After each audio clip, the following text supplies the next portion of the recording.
Hi guys, and welcome back.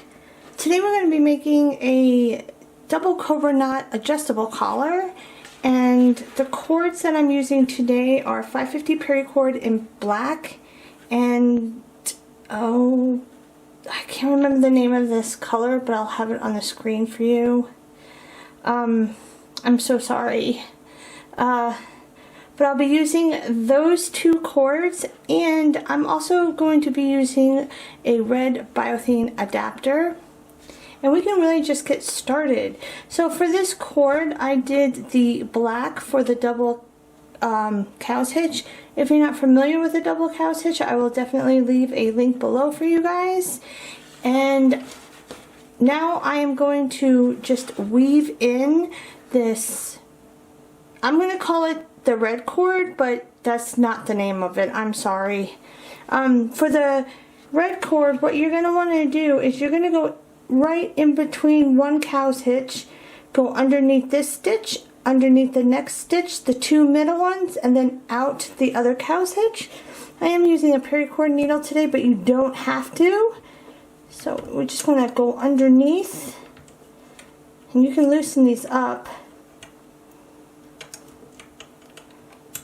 Go underneath one stitch, go underneath the second stitch. So it's going to be just like that. And then you're going to pull this cord to the middle. So the first thing that I'm going to do is I'm going to crisscross my red cords.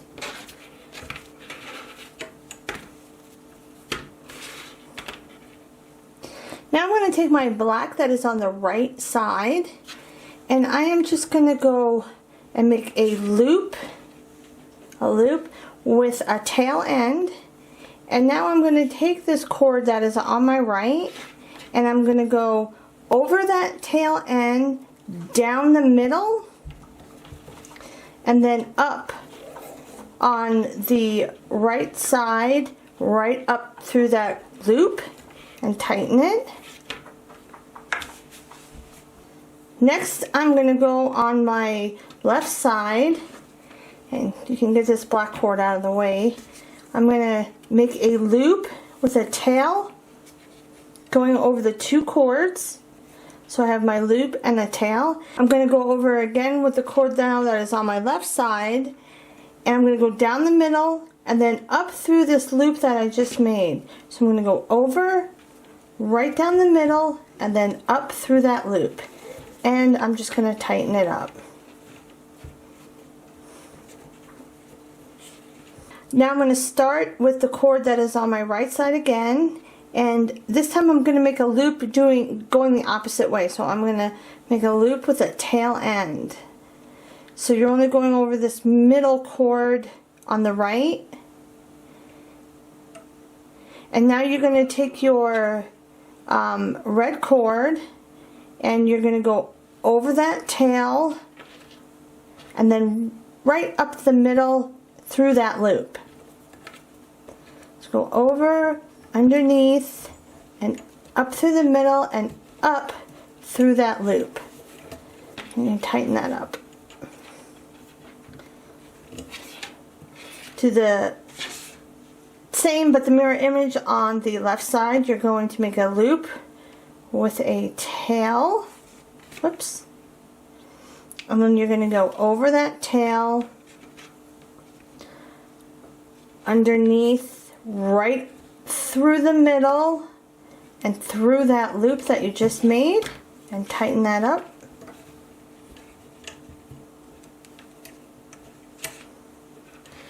And then you crisscross them again.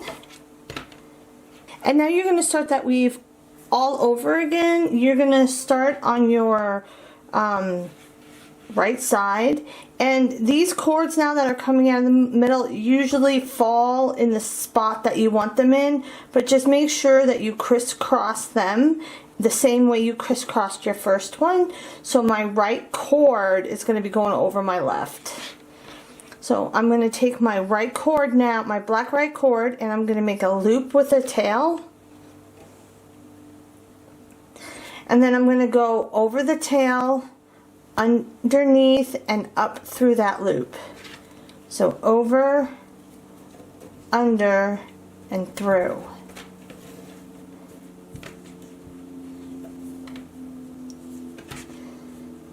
And now you're going to go to the left with your black cord, make a loop with a tail, and your red cord is going to go over the tail, underneath, and through that left loop. So you're going to go over, underneath, and through.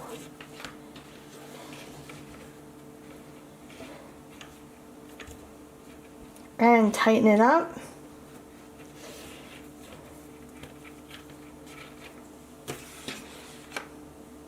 Now take your cord, your black cord that is on the right side. You're going to make a loop and a tail going the opposite way that you just did.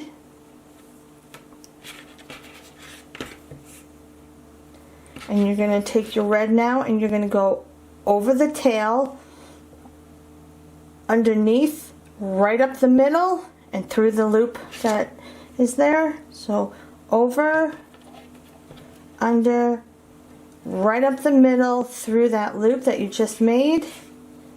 Pull it tight. Make a loop with a tail on the left side.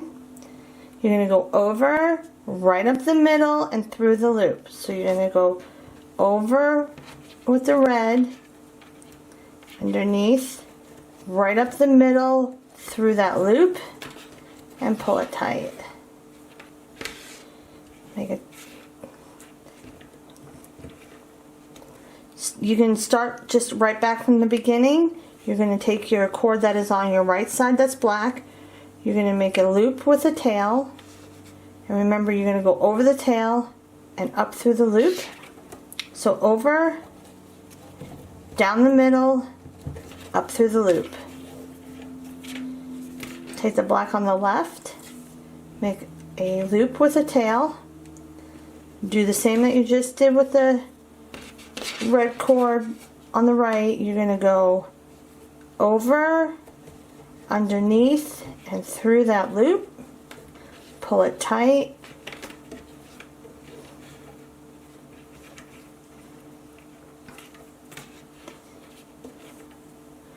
Now make a loop with the tail going the opposite way.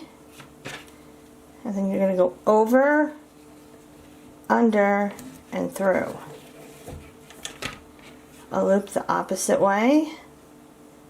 Go over that tail, up through the middle, and through that loop. And that's all you're really going to be doing all the way down this collar. So it should look something like this. You have all these crisscrosses going the same way. And I am going to continue this until I'm at the end, and I'll show you how I do the tie off and what it looks like with the adjustable biothane on it. Okay guys, I finished the collar and I took it off the jig, and now we can weave in the ends. When you end your collar, you really want the color that you have that is going directly down the middle to be at the middle spot, and you want your cord that is, you see how the black cord is on the side right here, or in the middle of the two, you want those to be coming out of the sides. Because when you cut them right there and you burn them, they'll be on the back side of the collar, so it'll look better. You can, if you feel like, oh, I don't have enough room, you can push up on your collar and make that extra space if you have to.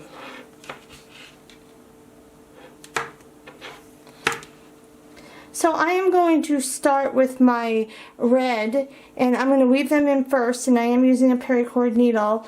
I want the weave to continue all the way down, so just make sure that you have the right cords going on top.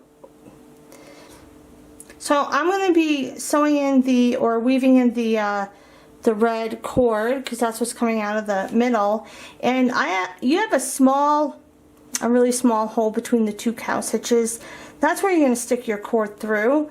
So I'm going to stick right through those two cow's hitches, pull it to the other side.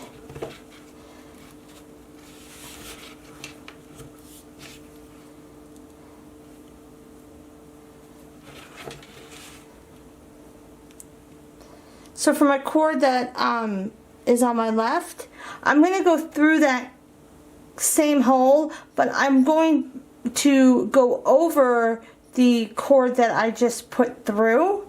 So I want to be on that right side of my cord.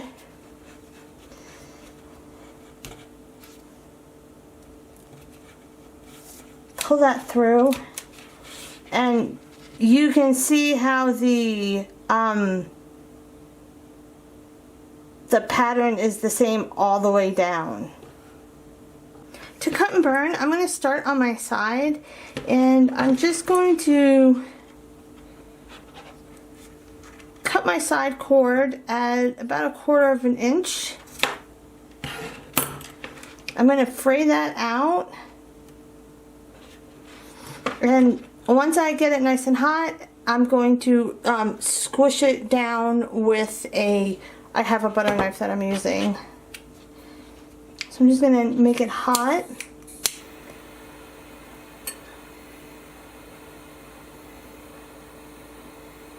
Try not to let it catch on fire like that. And now I'm just going to squish that down.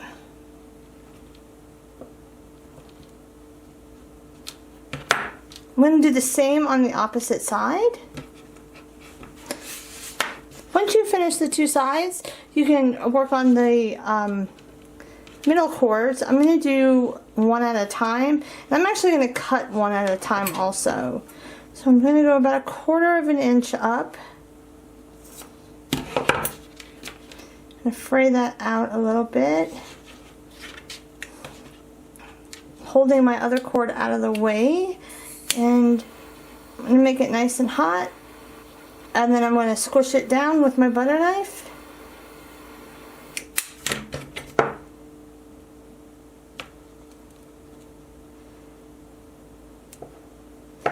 Now I'm going to do the same on the opposite side. After you have finished doing all that, if you want, you can hook up your Thane or whichever kind of adapter you're using, and you can use it now. I do put Gorilla non-foaming clear glue on it. This is just like an extra security for me. I've never been told that anything has come apart, and I do this on my leashes too. I just put a little bit on, and then I rub it with my fingers. It is waterproof, so it's not gonna come off, it's not gonna ruin the collar, and it's not gonna ruin your dog. After this is dry, I will put on the adapter and let you guys see what the finished look looks like.